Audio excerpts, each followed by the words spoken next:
આગળની લુણાવાડા નગરપાલિકામાં ભાજપમાં ઉકળતા ચરુ જેવી સ્થિતિ છે। એલઈડી કૌભાંડ પછી પ્રમુખ સામે વધુ એક ગેરરીતિના સભ્યોએ આરોપ લગાવ્યો।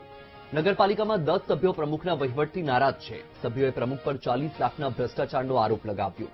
સ્વિમિંગ પુલ સમારકામમાં ગેરરીતિનો સભ્યએ આક્ષેપ કર્યો। સમારકામ માટે 40 લાખ લીધા છતાં સ્વિમિંગ પુલની હાલત બિસ્માર છે।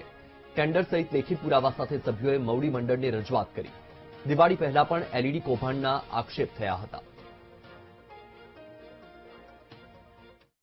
આ સ્વિમિંગ પુલના અંદર ને એલઈડી વાળા વિષયના અંદર જે થયું છે જે ભ્રષ્ટાચાર એની અમને 11 સભ્યને કોઈ જાણ છે નહીં ને એને અમે જે વિરોધ કરીએ છીએ સાચા માટે વિરોધ કરીએ છીએ કે નગરનું સારું થાય, નગરના હિત માટે કામ કરીએ છીએ। ના જે ભ્રષ્ટાચાર ચાલે છે એ અમે ચલવી લઈએ નહીં। અમારા જે સભ્ય છે અમે વારંવાર વિરોધ કરશું આનો। એ સ્વિમિંગ પુલનું અમારા નગરપાલિકાના પ્રમુખ શ્રી દ્વારા તારીખ 20/3/2025ના રોજ પેપરની અંદર બીજા પ્રયત્નની નિવિદા આપવામાં આવી હતી। ત્યારે પહેલા પણ આ ટેન્ડર થયું હતું ત્યારે અમે આનો વિરોધ કર્યો હતો અને ટેન્ડર રદ કરાવ્યું હતું। ત્યારબાદ આ નિવિદા આપી છે અને એ નિવિદા આપ્યા બાદ એમણે એનો વર્ક ઓર્ડર આપ્યો હતો। તારીખ 16/4/2025ના રોજ એનો વર્ક ઓર્ડર આપ્યો હતો અને ત્યારબાદ તમે જે નજરે જોઈ શકો છો એ તારીખ 6/8/2025ના રોજ એના 40,69,057 રૂપિયા જેટલી રકમ ચૂકવી દીધી છે।